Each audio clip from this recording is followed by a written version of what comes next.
Hello, so this is video 4 of my observer pattern.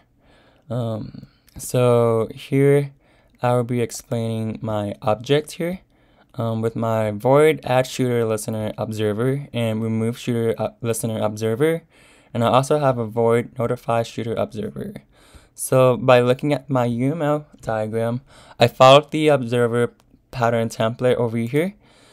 So with my observer pattern, I have my object interface here with my add shooter observer with all my shooter listener observers here.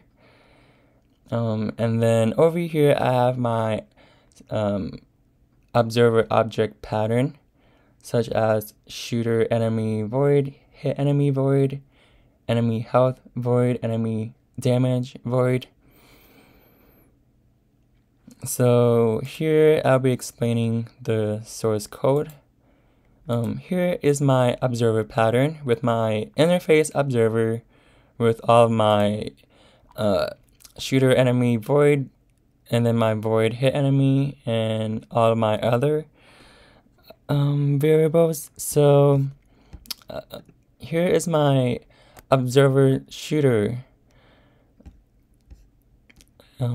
with my game board. Here I displayed my game score and game over strategy pattern. So as the shooter hits the enemy, the score will increase by 10. So the enemies dies, you increment it with enemies count.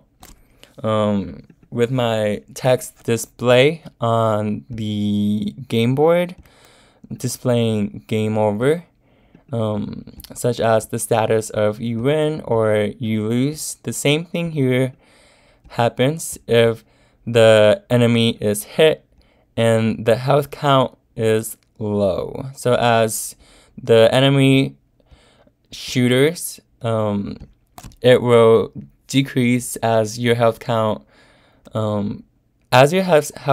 becomes equals to 0. The game board will set the game to true, setting it to game over. We're saying you lost. So kind of like the opposite of what I did to the shooter enemy, towards hit enemy. So I guess that's kind of it.